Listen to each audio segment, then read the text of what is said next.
Saya Saifuddin Mateka, salah seorang penceramah di Barito Berdakwah ini, menghimbau kepada generasi muda, juga para orang tua dan juga anak-anak, agar mari kita dukung kegiatan dakwah Barito ini, karena ini sangat positif buat kita.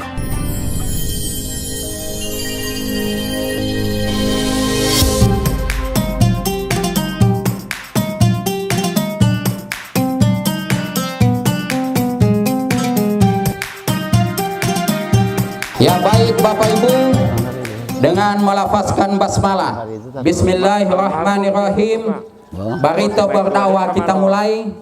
Dan sebagai sponsor keluarga almarhum Buhari Lamanganco, dan insyaallah penceramah Haji Syarif Saifuddin Mateka SAG disilahkan.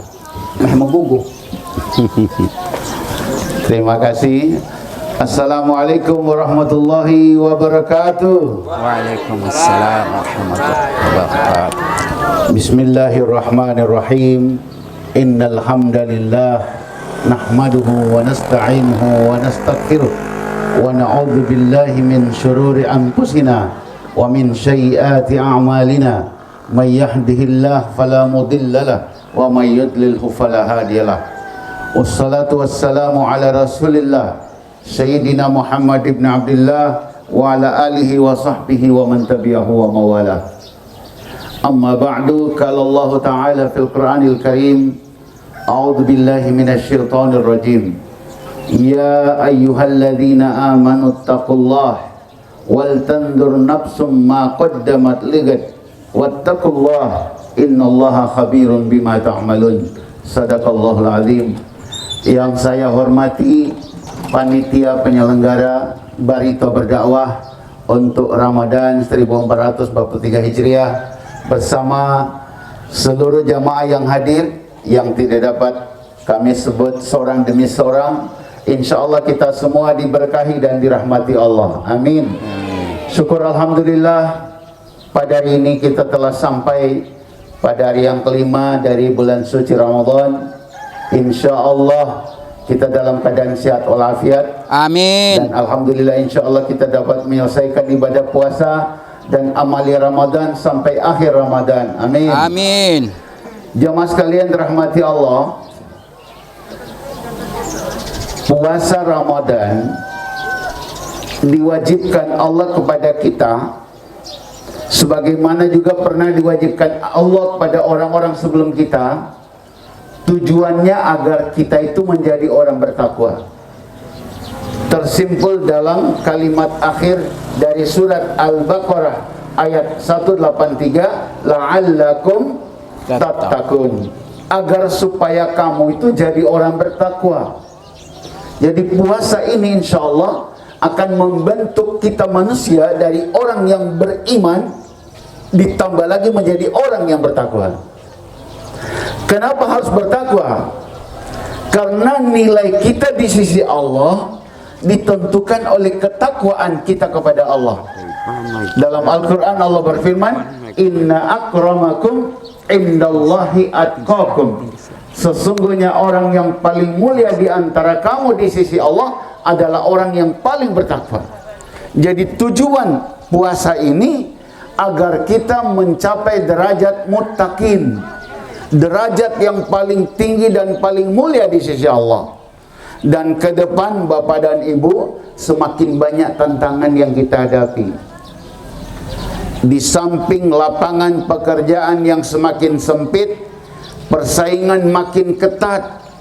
Apalagi kita tahu sekarang ini banyak sekali tenaga-tenaga kerja yang diimpor dari Cina. Perusahaan-perusahaan bangkrut. Kenapa? Karena dengan pandemi ini tidak bisa bergerak, tidak bisa berproduksi karena terbatas, sehingga banyak yang gulung tikar perusahaan, banyak tenaga kerja yang di PHK, apalagi toko-toko tutup sebab sudah ada toko-toko online. Karena itu persaingan kita ke depan makin berat, lapangan kerja makin sulit. lulusan sarjana makin banyak yang nganggur. Karena itu pesan Al-Quran kepada kita, hai orang-orang yang beriman, bertakwalah kamu kepada Allah, dan hendaklah setiap diri mempersiapkan diri untuk menghadapi masa depan. Bertakwalah kepada Allah, sungguhnya Allah Maha mengetahui apa saja yang kamu kerjakan. Surat Al-Hasyr ayat terakhir. Allah mengingatkan pada kita jamaah sekalian bahwa masa depan itu harus kita persiapkan sekarang. Dan Allah memberikan solusi, menyiapkan masa depan dasari dengan takwa. Karena itu jamaah sekalian, hari ini saya ingin mencoba mengulas bagaimana cara menghadapi masa depan. Bapak-bapak, ibu-ibu, Allah menceritakan kisah dua orang nabi dalam Al-Quran. Nabi Musa yang bersahabat dengan Nabi Khidir. Kalau Nabi Musa itu membicarakan masa lalu. Kalau Nabi Khidir membicarakan masa depan. Sesuatu yang belum dialami sudah diprediksi oleh Nabi Khidir. Jadi belajar dari Nabi Khidir, kita akan memprediksi masa depan. Sebab yang hadir hari ini adalah generasi muda yang usianya masih puluhan tahun ke depan. Kalau saya sudah 60 tahun, sedikit lagi insya Allah kita akan pensiun dari dunia. Saya sudah pensiun dari ASN, sedikit lagi menunggu pensiun dari kehidupan dunia, kita pulang ke alam akhirat. Tapi yang hadir di depan saya ini yang masih muda-muda, hidup kalian masih panjang dan jauh, umur kalian masih panjang. Karena itu persiapkan mulai sekarang, ya. Persiapkan mulai sekarang. Tanda-tanda orang yang akan sukses itu adalah orang yang memprediksi masa depan dengan perencanaan. Bagaimana dia akan hidup di masa yang akan datang, direncanakan hari ini. Contoh, kalau ditanya, besok kau kemana? Jawabannya, pagi-pagi saya akan ke sini, setelah itu saya akan ke situ, lalu setelah itu saya akan ke sana. Sudah diprediksi apa yang akan dilakukan masa besok. Tapi kalau orang yang tidak sukses ditanya, besok kau mau kemana? Hijatawan dia tonom tuluh, apalagi mentaleng, tidak tahu apa yang melakukan besok. Sehingga itu Quran mengatakan, hendaklah setiap diri mempersiapkan dirinya untuk menghadapi masa depan. Menurut BPS, Badan Pusat Statistik, dari tahun 2020, tahun lalu, sampai tahun 2035, Indonesia mendapatkan bonus demografi. Apa itu bonus demografi, Ustaz? Itu istilah BPS. Artinya Indonesia mendapatkan satu anugerah dari Allah, di mana penduduk usia produktif jumlahnya lebih banyak yang tidak daripada yang tidak produktif. Umur 17 tahun ke atas sampai umur 60 lebih banyak daripada yang di bawah 17 dan di atas 60. Ini berarti ini adalah karunia dari Allah, melimpah ruah tenaga kerja, sementara lapangan kerja terbatas. Karena itu pesan saya pada generasi muda, yang saya akan sentuh hari ini adalah generasi muda. Persiapkan dirimu ke depan, nak. Persaingan makin ketat, lapangan kerja sempit, pertarungan kita agak berat. Kalau seperti orang petinju, pesaing kita, lawan main kita ini adalah orang yang terkuat. Bagaimana mempersiapkan ini, Ustaz? Ada 5 karakter yang harus kalian miliki untuk menghadapi persaingan masa depan. Yang pertama, Bapak dan Ibu, harus ada jiwa ta'awun, suka menolong. Percayalah Bapak dan Ibu, kalau kita menanam hari ini, maka besok kita akan memetik. Kalau kita tidak suka menolong, tidak akan ada pertolongan yang kita dapat. Ketahuilah, seseorang akan memetik apa yang dia tanam. Ketika kita menanam hari ini, tunggu setahun, 2 tahun, 5 tahun, 10 tahun akan datang, kita akan memetik buahnya. Kita akan memetik dan memanen hasilnya.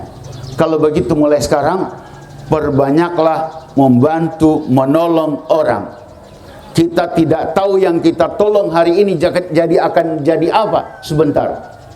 Saya masih ingat ketika saya masih di Sanawiyah, saya bersahabat dengan Pak Zainuddin Amali yang sekarang jadi Menpora. Kadang beliau pinjam sepeda saya kasih pinjam. Kadang pinjam pulpen saya kasih pinjam. Kadang beliau bertanya sama saya kasih tahu. Setelah beliau jadi anggota DPR RI, beliau datang, beliau peluk saya. 30 tahun kita baku pisah. Lalu setelah itu dia datang ke rumah, dia kasih saya amplop. Saya tidak pernah menyangka kalau beliau jadi anggota DPR RI. Tugas saya hanya membantu dan menolong. Tapi ternyata di kemudian hari, orang yang saya tolong itu jadi orang besar dan kaya. Kalian masa sekolah, kalian tidak akan tahu siapa yang akan jadi apa. Bisa jadi ada di antara kalian yang akan jadi gubernur, jadi menteri, bahkan tidak tertutup kemungkinan jadi presiden. Karena itu mulai sekarang, tanam kebaikan pada setiap orang. Dahulu ada 3 orang bersahabat, ketiganya tukang ojek. Yang satu namanya Daniel, yang satu namanya Ibrahim, yang satu namanya Sulaiman. Ketiga orang ini tukang ojek, tapi ojeknya bukan motor. Ojeknya keledai. Dulu kan tidak motor, keledai. Saat mereka bekerja itu, kadang mereka kerjasama. Cuma ada satu kelakuan yang tidak bagus dari si Daniel ini. Pada waktu itu, saat istirahat, mereka saling bercengkerama. Lalu si Sulaiman ini bertanya, Daniel, bagaimana kalau satu saat nanti kita jadi raja? Kata si Daniel, jadi raja? Tukang ojek berhayal jadi raja? Iya, kan cuma andai-andai. Biar berandai-andai itu tolong pikir yang cocok. Tidak level kamu ini berpikir jadi raja. Masa tukang ojek berpikir mau jadi raja? Utikan boh maya. Depen boh maya uti dia berpikiran yolo. Dia berpasusuai yolo berarti tukang ojek humaya mali raja. Kamu ini tidak mengerti. Dia humaya wa mali raja. Mahilawala ya. Kata si Daniel, anu yo mali raja. Pahilai olehmu, gunduli kepalaku, baru ikat tanganku di belakang, kasih naik keledai keliling kota, dan suruh aku berteriak, inilah wajah orang bodoh dan tolol. Bikin begitu kalau ngana jadi raja. Kata si Sulaiman, amin. Ya Allah, terima permohonan saudaraku ini. Ibrahim, kalau anak jadi raja, ente mau minta apa? Ibrahim bilang, waduh, kalau ente jadi raja, anak mau minta pak ente 25 keledai yang bagus-bagus dan 25 gadis yang cantik-cantik sebagai dayang-dayang. Kata si Sulaiman, amin ya Allah, terima permintaan saudaraku Ibrahim. Besoknya si Sulaiman tidak datang. Jadi olok-olokan di Ibrahim le Daniel. Apa kata Daniel? Sulaiman di dulu namanya malali raja. Malali raja dia di dua ojek. Kata Ibrahim jangan olok-olok. Mungkin dia lagi sakit. Iya betul. Malali raja dia. Kenapa leli olangon timan beraja? Tiba-tiba lusanya dia datang. Apa kata si Sulaiman? Ibrahim, Daniel, kita mau jual kita pe keledai. Hah? Kenapa mau dijual? Saya mau berhenti jadi tukang ojek. Kalau saya tidak berhenti hari ini, saya tidak akan berubah saya punya nasib. Saya harus berhenti, rubah nasib. Baru ngana mau jual berapa? Kita mau jual murah, harga pertemanan. Kata Ibrahim, kita mau beli ngana pe keledai. Supaya kalau ngana jadi raja, kita mau bilang pak orang-orang, ini keledainya raja, bekas keledai raja kita ada beli. Jadi kebanggaan bagi kita, kita mau piara supaya jadi sebuah koleksi. Kata si Daniel, "Se, bome keledai lo ojek, me pengoloti selalu dia mencemooh." Akhirnya dibelilah dengan harga murah, uang itu dia simpan. Lalu setiap hari dia berolahraga, balatih DP badan sampai dia restock, buat push up, dan bodinya jadi body atletis. Tiba-tiba kerajaan mengumumkan kerajaan akan menerima pendaftaran calon pengawal raja. Maka dia melamar. Dengan uang yang ada ini, dia lamar dan dia terangkat. Ketika dalam latihan untuk jadi tenaga pengawal raja, karena badannya atletis, dilihat oleh teman-temannya, dia yang paling bagus bodinya, maka dia jadi ketua regu. Katakan ketua kelas.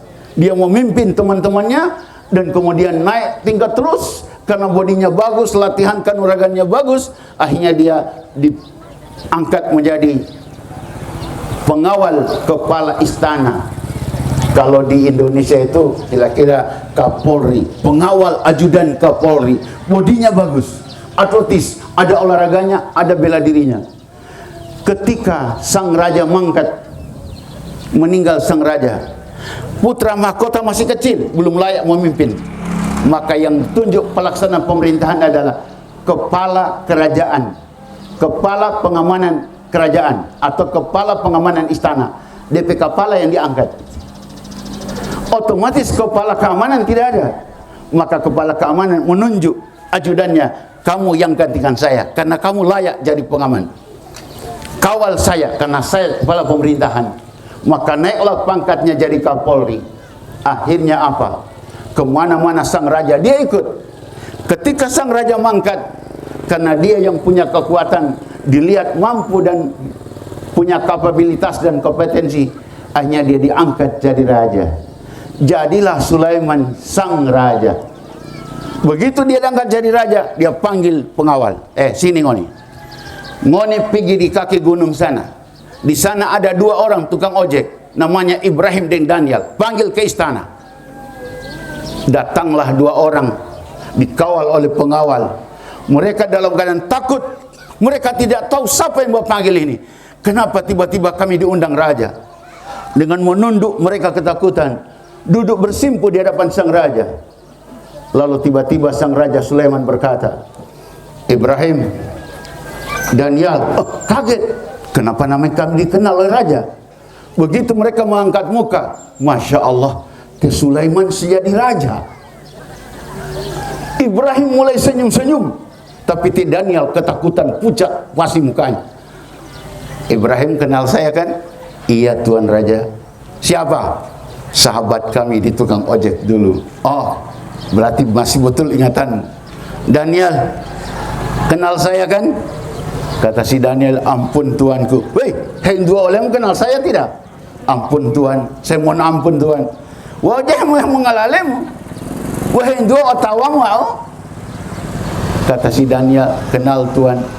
"Siapa?" "Sahabat saya di tukang ojek dulu." "Bagus. Sekarang Ibrahim, saya mau tanya.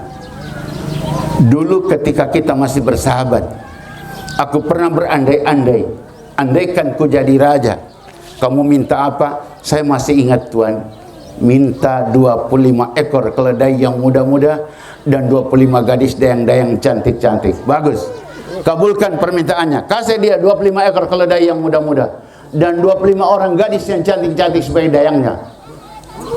Ibrahim pergi ambil keledai di situ. Yes. Ibrahim ngau taman ini oleh raja. Daniel, masih ingat permintaanmu dulu? "Ampun Tuhan, saya sudah merasa bersalah." "Iya, sebagai sahabat ku maafkan kau, tapi sebagai raja ku kabulkan permohonanmu."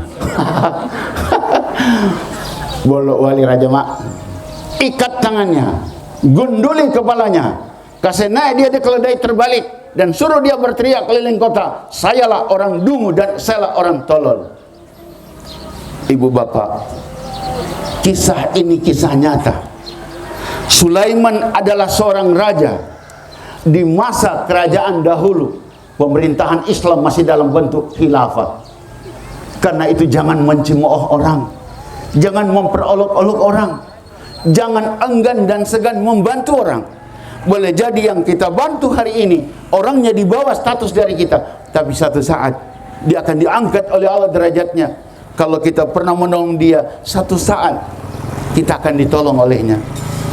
Ingatlah hukum fisika. Bola dilempar ke dinding, pantulannya sekeras lemparannya.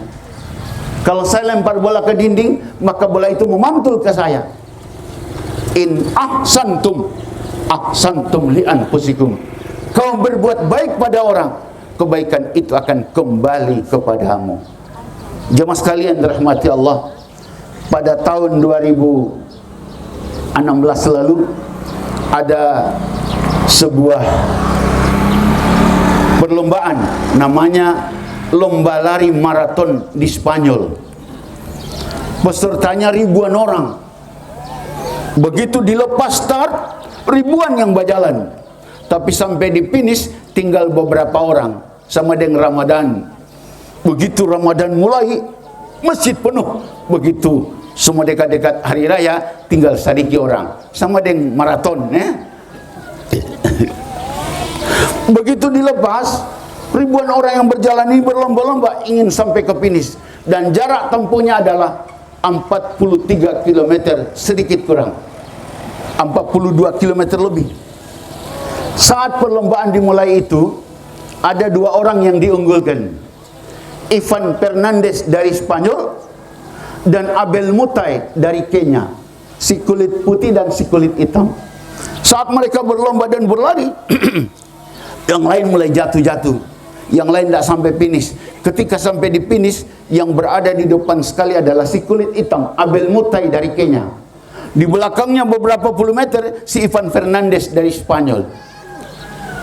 Tiba dekat-dekat finish, kira-kira finishnya itu tinggal 10 meter.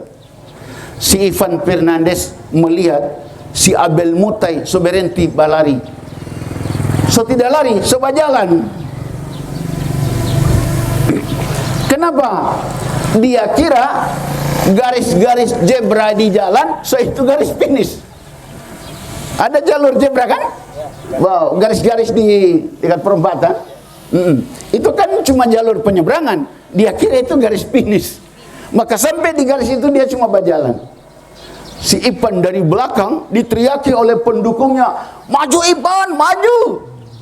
Tentu kalau saya si Ivan, saya akan lampaui si Abel. Tapi apa yang dikatakan oleh Ivan?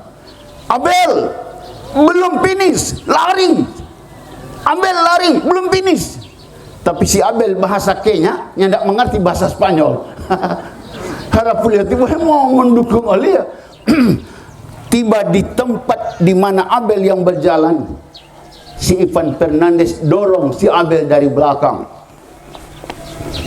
Dia dorong supaya apa? Supaya Abel tetap yang jadi juara 1 dan Ivan itu juara 2. Dan betul, ketika mencapai garis finish, tetap si Abel yang juara 1 dan si Ivan juara 2. Padahal kalau mau si Ivan juara 1, padahal ini puluhan kilo ini. Juara itu nilainya hadiahnya besar sekali karena itu internasional.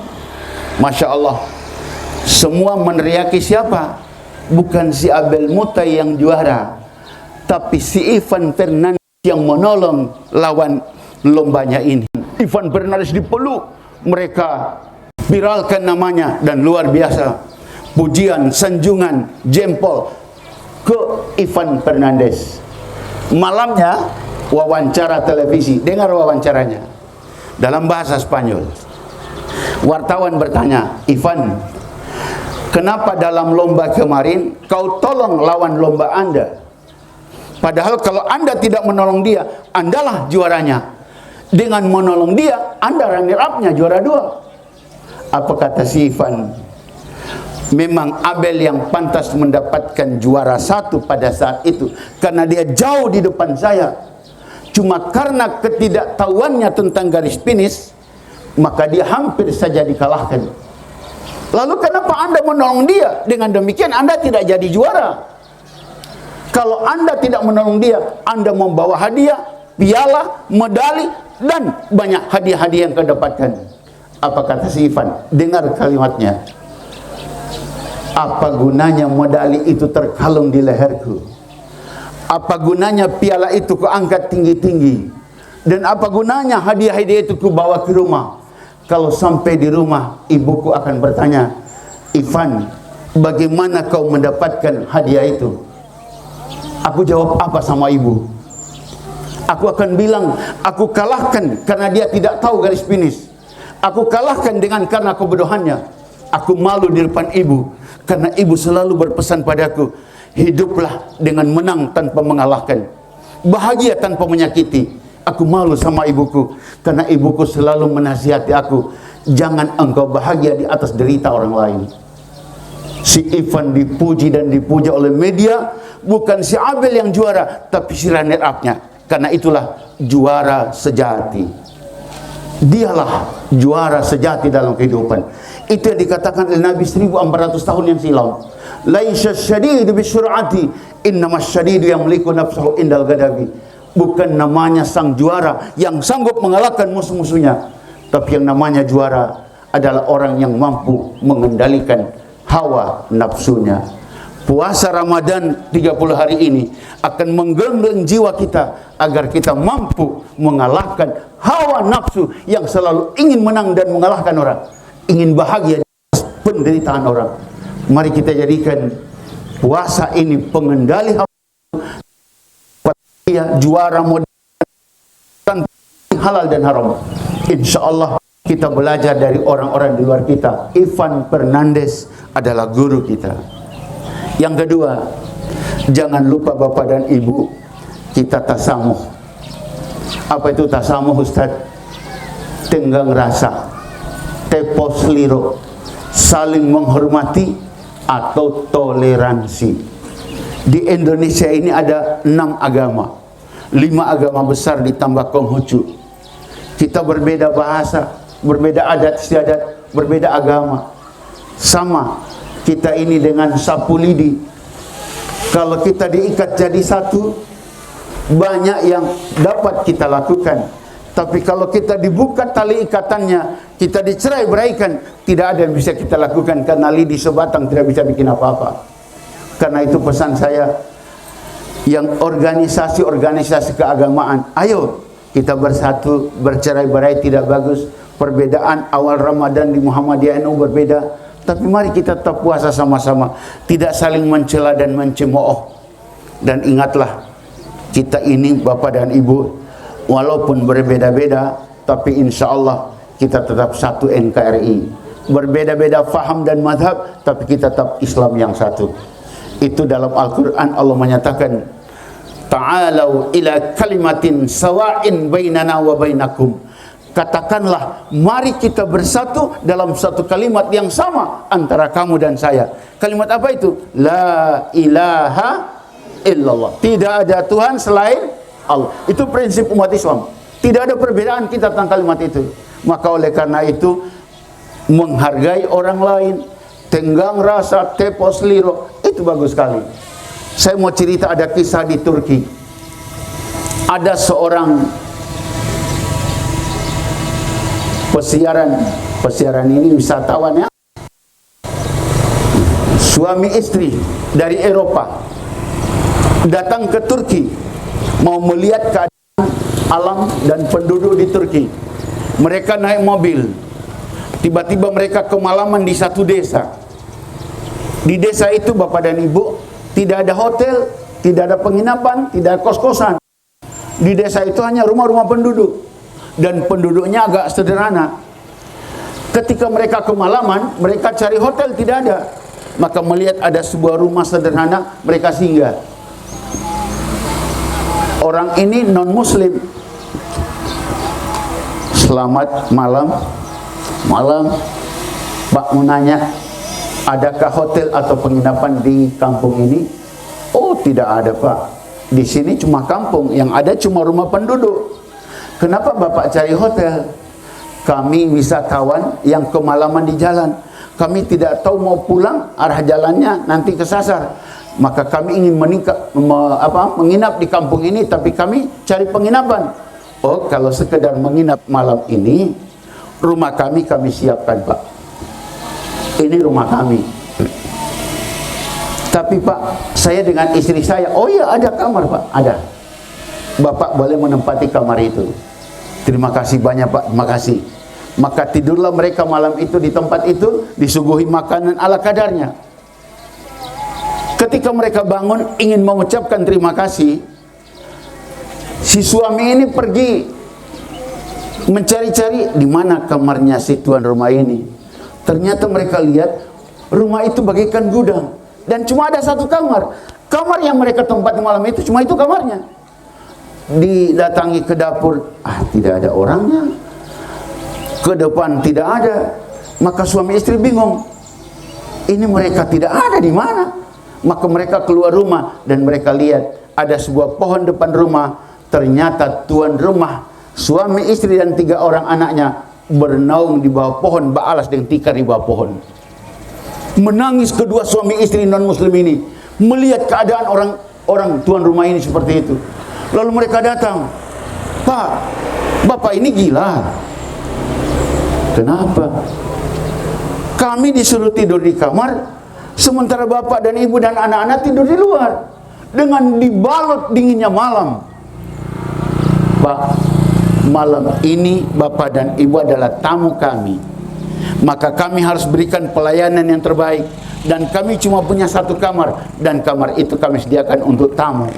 Karena agama kami, agama Islam mengajarkan, jika kami beriman pada Allah dan Rasul, kami harus menghargai tamu. Dan inilah bentuk penghargaan kami. Menangislah suami istri itu, tidak dapat menahan keharuannya. Lalu mereka berkata, betapa mulianya ajaran agama kalian ya. Iya, agama kami mengajarkan menghormati tamu, tidak harus memilih agamanya. Saya tahu Bapak dan Ibu ini non muslim, tapi agama kami menganjurkan siapapun tamu adalah muliakan dia.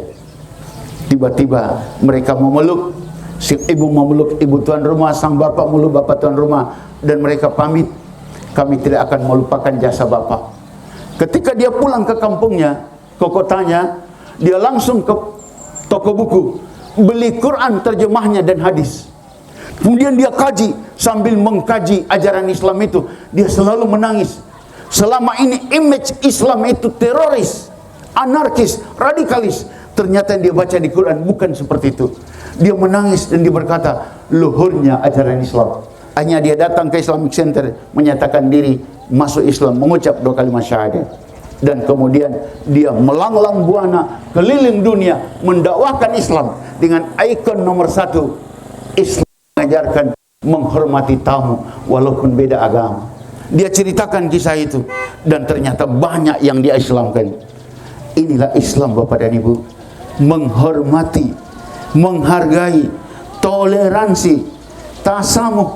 Jika ini kita miliki, subhanallah, betapa Islam itu lebih mulia lagi, karena orang-orang Islam sangat memuliakan orang lain. Karena itu tidak boleh orang menyakiti walaupun beda agama. Kalau perlu Bapak dan Ibu, di bulan Ramadan ini kita berbagi kepada mereka walaupun mereka non muslim. Sentuh hati mereka. Inilah kemuliaan Islam, tanpa memandang bulu, tanpa memilih agama. Karena itu yang kedua adalah tasamuh. Yang ketiga, Bapak dan Ibu saudara sekalian, jangan lupa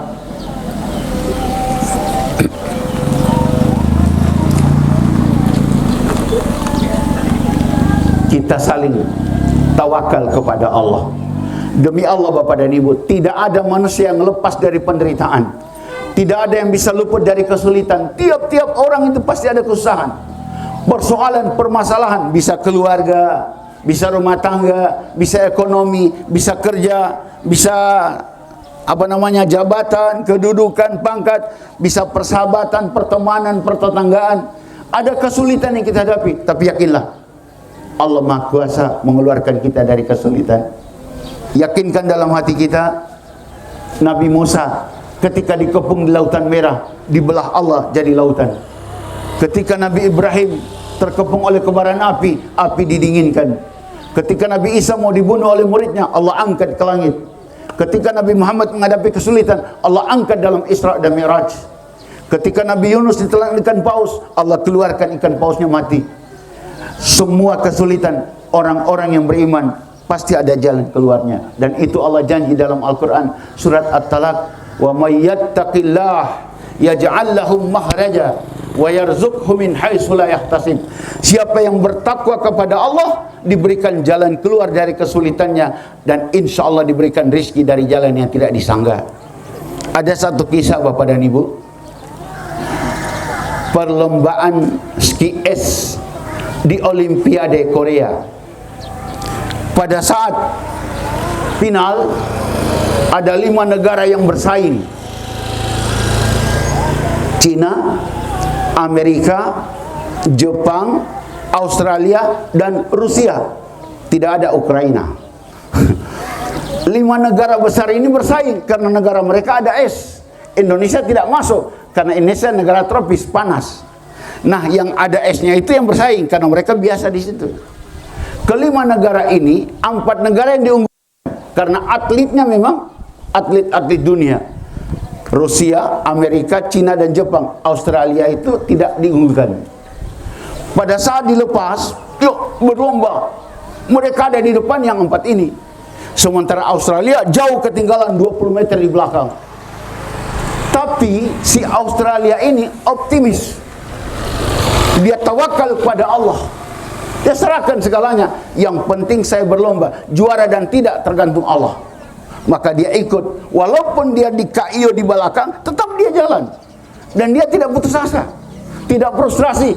Kasih biar aja dorang 4 yang unggul, kita di belakang. Tidak, dia tetap melaju dengan kemampuan yang ada pada dia.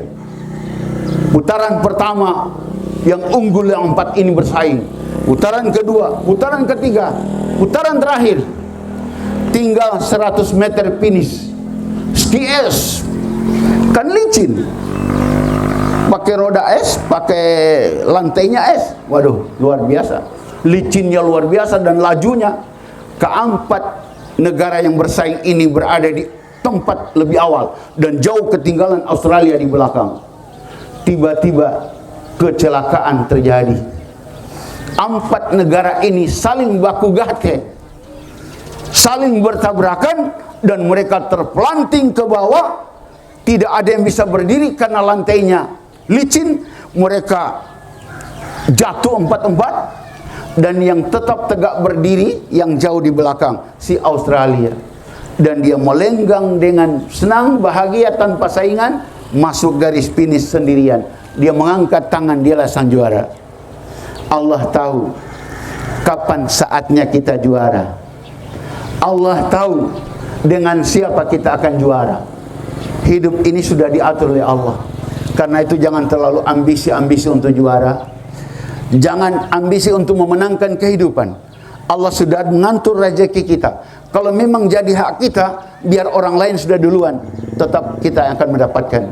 Karena itu jangan ambisi-ambisi mendapatkan harta, menghalalkan segala cara. Milikilah harta dengan cara yang halal. Jangan halalkan yang haram. Demi Allah, andai kita paksa mendapatkannya, pada akhirnya kita tidak akan bahagia. Pergilah ke Donggala sana. Di balik terali besi banyak orang-orang yang terhukum karena mereka tidak menyadari bahwa aturan rezeki sudah diatur oleh Allah. Milikilah apa yang kalian dapatkan dengan jalan yang diridai Allah. Saya yakin dan percaya Bapak dan Ibu, dengan cara seperti itu apa yang kita miliki akan penuh barokah.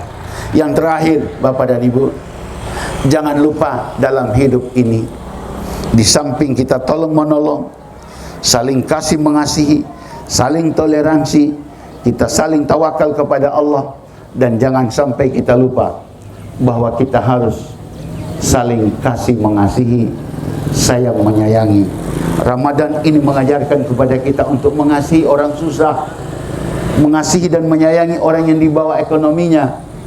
Percayalah Bapak dan Ibu, insya Allah kalau hari ini kita membantu, maka malaikat pagi ini mendoakan kita. Ada 2 malaikat yang selalu turun di pagi hari. Yang satu malaikat berdoa, Allahumma ati munfikan halafa, ya Allah, balas dengan lebih banyak, lebih baik mereka yang suka berderma. Tapi yang satu lagi berdoa, Allahumma ati munfikan talafa, ya Allah, binasakan hartanya orang yang kikil dan bakhil dengan hartanya. Karena itu saya senang, tadi saya lihat ada dos bajalan, semua isi celengan kotak amal. Ini adalah dukungan kita pada dakwah Islam. Lakukanlah di pagi hari, karena di pagi hari didoakan malaikat. Ada satu kisah sebagai penutup. Di masa Nabi Musa, ada suami istri yang miskin. Bukan cuma miskin, melarat, miskin papa. Suatu hari mereka sedang berguling. Sang istri berkata sama suaminya, "Pak, saya dengar Nabi Musa itu kalau berdoa, doanya selalu dikabulkan. Bagaimana kalau orang mau datang sama Nabi Musa, minta didoakan jadi orang kaya?" Kata suaminya, "Oh iya, orang mau pergi sama Nabi Musa, minta didoakan sama Nabi Musa agar kita orang jadi orang kaya." Maka datanglah suami istri pada Nabi Musa lalu berkata, "Wahai Nabiullah, engkau Nabi utusan Allah, doa-doamu selalu dikabulkan, bahkan engkau bisa belah lautan dengan tongkat. Kami mohon padamu, doakanlah kami suami istri yang susah dan melarat ini jadi orang kaya." Kemudian Nabi Musa berdoa, "Ya Allah, kabulkanlah permohonan suami istri ini, mereka ingin jadi orang kaya." Allah kabulkan doa Nabi Musa karena dia Nabi. Lalu Allah jawab, "Musa, aku kabulkan permohonan suami istri itu. Tapi bilang sama mereka, mereka hanya 1 tahun jadi orang kaya. Setelah itu mereka akan melarat kembali." Maka tiba-tiba orang kedua suami istri ini mendapatkan harta dari jalan yang mereka tidak sangka-sangka. Mereka berdagang dan dagangannya melimpah ruah sampai jadi orang kaya, dan kaya betul. Bapak dan Ibu, karena mereka jadi orang kaya, lalu suami istri ini berkata, "Pak, 1 tahun lagi kita jadi orang miskin. Daripada orang jadi orang miskin melarat dan tidak ada yang dikenang orang sama orang, bagaimana kalau orang kekayaan ini orang mau bagi-bagi sama orang-orang?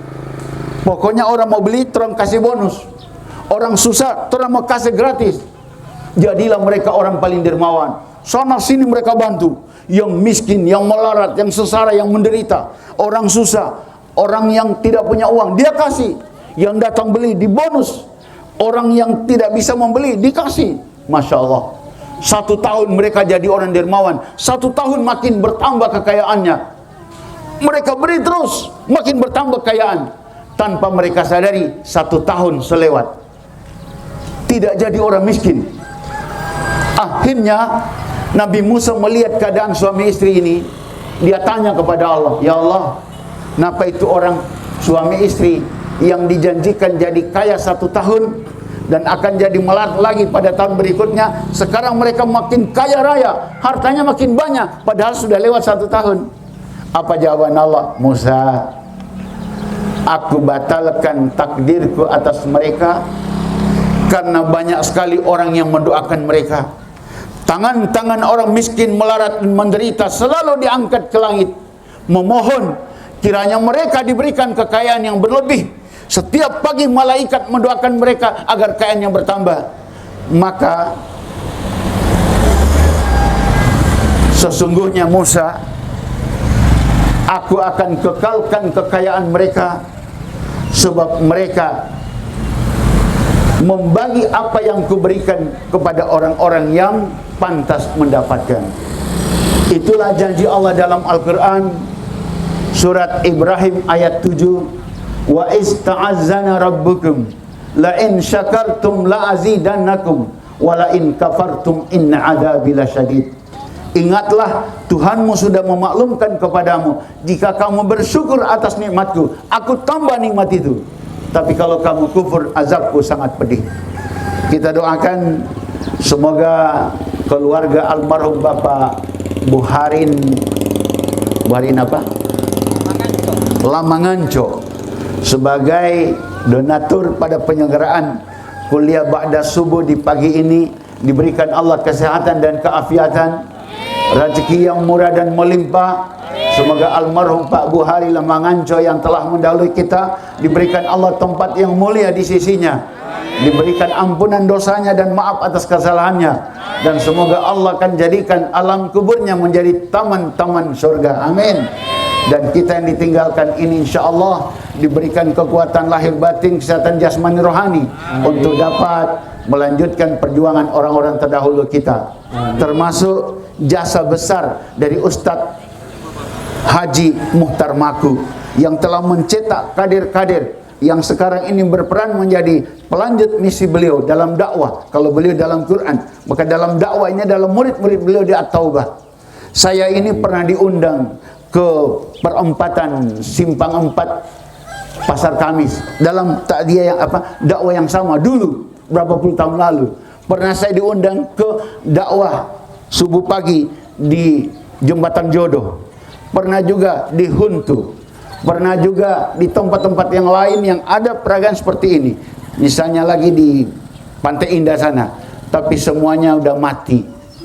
Yang tetap jalan eksis dan kita doa sampai kiamat akan berlangsung dan berlanjut yang di perempatan Simpang Barito ini. Luar biasa ini rahasianya. Karena apa? Karena para pelaksana dan penyelenggara adalah orang-orang yang ikhlas dan tulus. Karena itu semoga Allah memberikan kesehatan umur panjang kepada Keita Nyonyo dan kawan-kawan, termasuk Pak Ade Usi, Bakuni, dan semua penyelenggara panitianya. Insya Allah diberikan Allah keluasan rezeki, amin. Dan insya Allah yang paling utama adalah sehat walafiat dan umur panjang. Sekian demikian, terima kasih khusus kepada keluarga almarhum Pak Buhari Lamanganco. Semoga apa yang Bapak Ibu berikan dibalas oleh Allah dengan berlipat ganda dunia dan akhirat, amin. Amin. Bismillahirrahmanirrahim. Alhamdulillahirabbil alamin. Wa bihi nasta'inu ala umuri dunya waddin. Wassalatu wassalamu ala asyrafil mursalin Sayyidina Muhammadin wa ala alihi wa sahbihi ajma'in. Ya Allah, ya Tuhan kami, di pagi hari yang cerah ini kami terengadahkan tangan kami berdoa mohon perlindungan-Mu.